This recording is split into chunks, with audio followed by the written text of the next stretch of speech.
Welcome to the Rare Sense Podcast. This is Chris Irwin.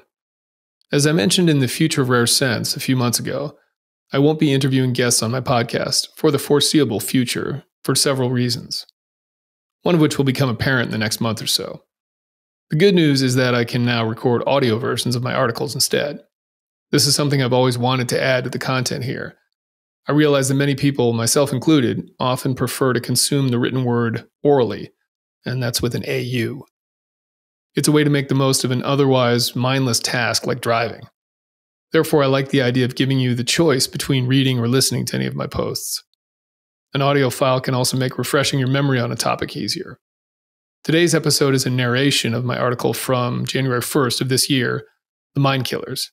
This is my current focus and the crux of the rare sense theory and practice, so it seemed like the best place to start. Thanks for listening, and I hope you find these valuable.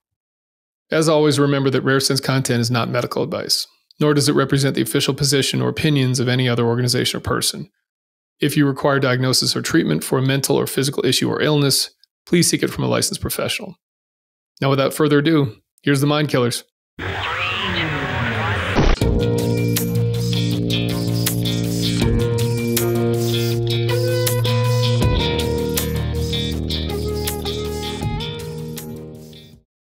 The Mind Killers, an introduction and overview. Today, I will provide an overview of the Mind Killers concept and why it's central to making rare sense actionable. I also mentioned much of this in episode 19 of the podcast. It's a good complement to what I'm saying here, so I highly recommend checking it out as well. The term Mind Killer comes from the book Dune by Frank Herbert. Early in the story, the protagonist, Paul Atreides, is given a test by a member of the Bene Gesserit. This monk-like sisterhood achieves superhuman powers through years of mental and physical training. As a result, they are sought for their wisdom and counsel. In this instance, the Reverend Mother has Paul put his hand in a box that causes excruciating pain. If he removes it, she will kill him. She's assessing his true nature by appraising his ability to stay calm, mindful, and measured instead of reacting instinctively in dire circumstances. While undergoing this crucible, he utters these words: I must not fear. Fear is the mind killer. Fear is the little death that brings total obliteration. I will face my fear. I will permit it to pass over me and through me. And when it has gone past, I will turn the inner eye to see its path. Where the fear is gone, there will be nothing. Only I will remain.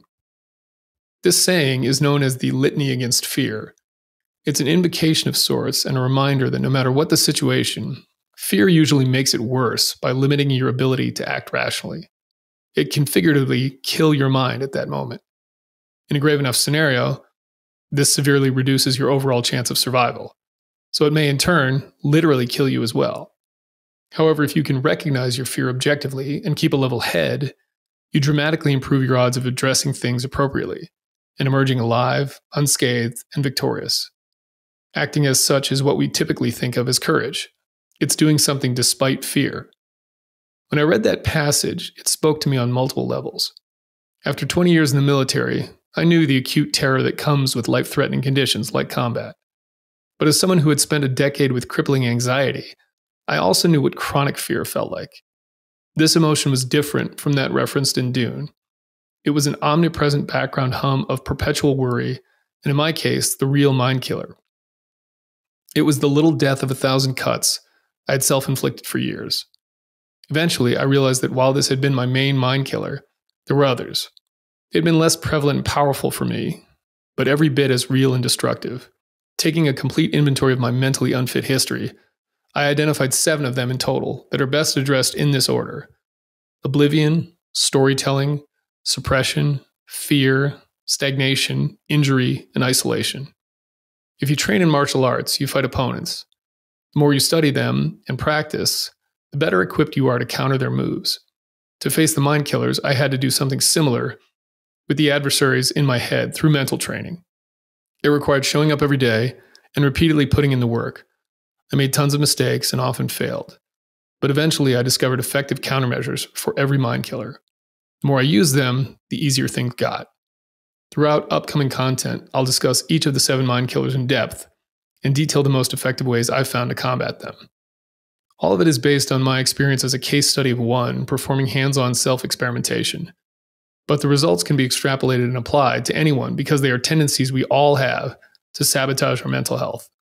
The degree to which they affect any individual is unique, as is the appropriate mix of and emphasis on the various responses.